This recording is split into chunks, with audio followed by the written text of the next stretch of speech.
Welcome to the 5 on 5. Today I'm joined by Jim Bronson. He is the Emigrant Lake Wetlands spokesperson. Jim, thank you so much for joining us today.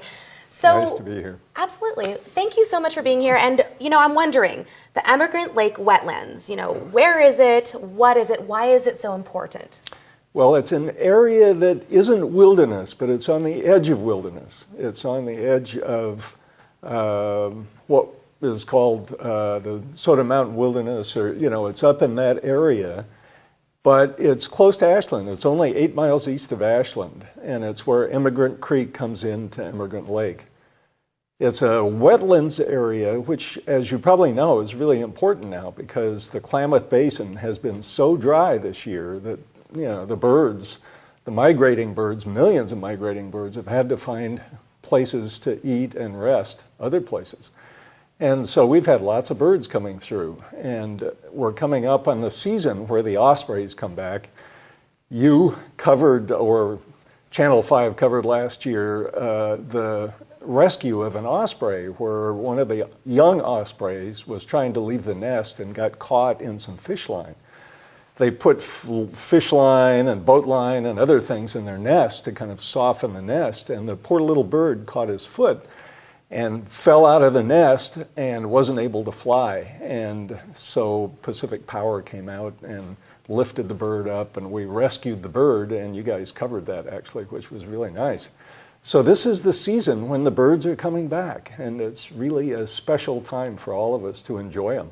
And is it just the osprey? No, it's more than just the osprey, right? Yeah, the osprey is kind of the well-known species that's out there, but there's bald eagles, I've seen northern spotted owls out there, there's geese, ducks, all kinds of migrant birds that come through.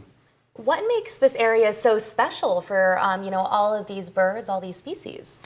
It's a wetlands, which means that there can be a lot of wildlife there. And the birds like the wetlands, especially if they're water birds.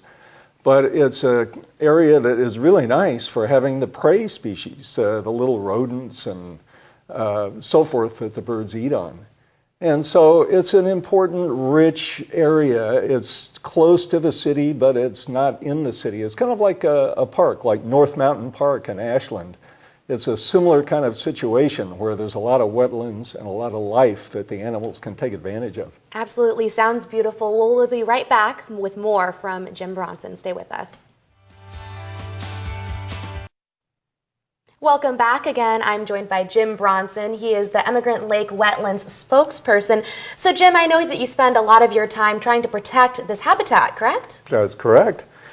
There are a number of people that use it, and use it well, actually. We have fishermen that come out there. We have bird people that come out and look at the birds and use it very appropriately. There's little trails and stuff that they can go on, and people can use the lake as well. But the difficulty is people that take vehicles off-road. There is a road that goes in, and there's actually a nice parking area. And people drive beyond that and go off the road and go down by the lake, which scares the animals and ruins the habitat.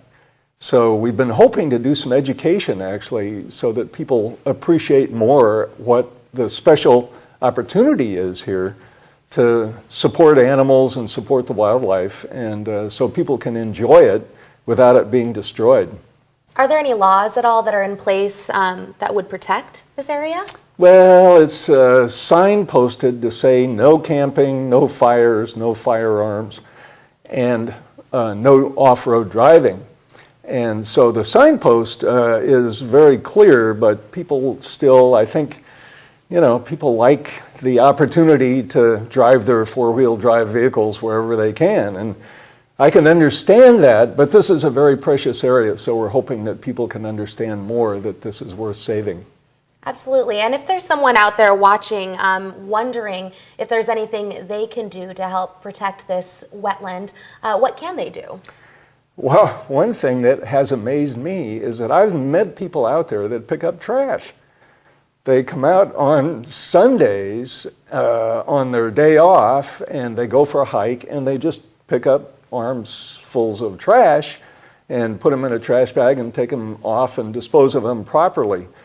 And so that's one thing, but of course the other thing is just to spread the word, you know, that this is really a sweet area and it's worth protecting. And school kids, birders, fishermen, hikers can enjoy it more and more as we go into the future. Okay, so I guess everyone do your part, right? Yeah, right. Okay, well, thank you so much again, Jim, for joining us today. We'll be right back with more news.